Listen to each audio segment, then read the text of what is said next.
बिल्कुल ठीक। मंगलवार के लिए टॉप 10 में दो दिग्गज अपफ्रंट और दोनों यूएस के ट्रेजरी डिपार्टमेंट के OFAC office for foreign asset control के चलते रडार पे। पहला रिलायंस इंडस्ट्रीज रख रहा हूं क्योंकि इसी यूएस डिपार्टमेंट के ओफैक ने वो जो सैंक्शंस रशियन क्रूड पे लगाए हुए थे उस पे आपको रिलीफ दे रखी थी। सैटरडे को खत्म हो चुकी थी रिलीफ।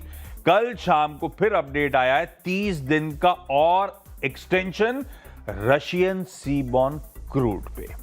दूसरा, अदानी एंटरप्राइजेस और शायद पूरी ग्रुप की कंपनीज, इसी यूएस के ओफैक के साथ एक एग्रीमेंट हो गया है $275 मिलियन में अपनी पोटेंशियल सिविल लायबिलिटी जो ओफैक ने सैंक्शंस लगाए थे ईरान पे उस मामले में। वायदा के नंबर्स में एक आईओसी है, नंबर्स अच्छे थे। प्लस ध्यान रखें ₹3 price hike already petrol diesel पे लेने के बाद आज सुबह खबर आ गई है तकरीबन 90 पैसे का और हाइक आ गया है। तो आईओसी और इसके दोनों पीयर्स एचपीसीएल बीपीसीएल भी फोकस में आएंगे। अगला वायदा का रिजल्ट है एस्ट्रल। इबीटा में 27% का जंप है, डिसेंट था पर एक्सपेक्टेशंस पे खरे नहीं उतरे ये नंबर्स, ये ध्यान रखना है।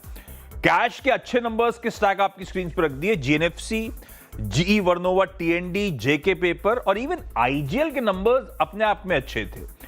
खराब नंबर्स में एफकॉन्स, इंफ्रा, सुब्रॉस, स्पार्क, ये सब रखिएगा रडार पे। लास्ट ट्रेड में जेएसडब्ल्यू स्टील में कल लास्ट ट्रेड हुआ था जिसमें जीक्यूजी पार्टनर्स ने 1.5 करोड़, एसबीआई म्यूचुअल फंड ने 1 करोड़ शेयर्स खरीद दिए।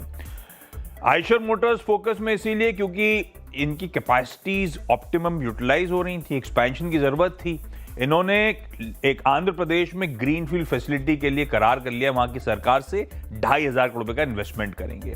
पिरामल फार्मा के एक प्लांट तेलंगाना में था, उसको यूएसएफडी ने इंस्पेक्ट करा था, सक्सेसफुली क्लोज कर दिया। इनके लिए अच्छी खबर। नतीजों के लिहाज से इंटरेस्टिंग दिन है। बीईएल और 4 वायदा बाजार के नंबर्स।